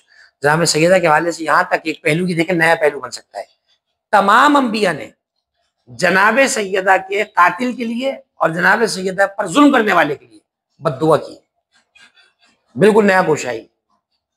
रसूल अल्लाह का तो मिलेगा कि रसूल अल्लाह ने किया है। तमाम अंबिया ने, जैसे इमाम हुसैन के लिए कि तमाम अंबिया करबला से गुजरे और तमाम अंबिया ने कातिल हुसैन पे लानत की है, तो जनाब सैयदा के कातिलों से कैसे जो है वो चूक जाएंगे अंबिया और तमाम पुराने पहले की कौम के लोग सब कर। तो यहाँ से एक अच्छा पहलू हमारे सामने आएगा और मसाइब के हवाले से एक अच्छी तैयारी हो सकती है। तो इंशाल्लाह मैं कोशिश करूंगा अच्छी, इसमें एक दो पहलू और हैं आपकी खिदमत में। मैं आने वाले वक्त में एक दो और अच्छी यानी मसाइब, यानी यूँ कहिए मसाइब की तवीज कह लें आप उसे, कि मसाइब हम कैसे पढ़ सकते हैं, वरना अचानक फदाइल पढ़ते पढ़ते एकदम जब आप दरवाजा या कोई रिवायत लगे ना, मजमा कनेक्ट नहीं कर पाता है। हाँ, रब्त होना चाहिए। और रब्त याद रखिए 1 से 2 मिनट का होता है। पता लगा रब्त के चक्कर में 10 मिनट हो गए, फिर मसाइब 10 मिनट की हो गए, वो मजलिस गई फिर आज से। 1 से 2 मिनट का रब्त, इशारा हो जाए। जैसे अमानत वाला लफ्ज करते करते हैं और कहते हैं कि उम्मत के पास रसूल की अमानत का नाम फातिमा है, लेकिन इस उम्मत ने अमानत का हक अदा नहीं किया, आ गया आप मसाइब में। इस तरह से बेहतरीन अंदाज में हम बीबी का जिक्र जो है वो कर सकते हैं। और इंशाअल्लाह जनाब सैयदा का जिक्र जब होता है तो रसूल की भी रज़ा होती है, इमाम की भी रज़ा होती है और अल्लाह की भी रज़ा होती है। तो बेहतरीन इस पर तैयारी करें। कोई मौजू अगर आप सोच रहे हैं, आप इंशाअल्लाह मजालिस में मशगूल होंगे, या हम देखेंगे कि कोई क्या मौजू हम सोच रहे हैं, तो हम कोशिश करेंगे कि उसको भी आपके सामने रखें।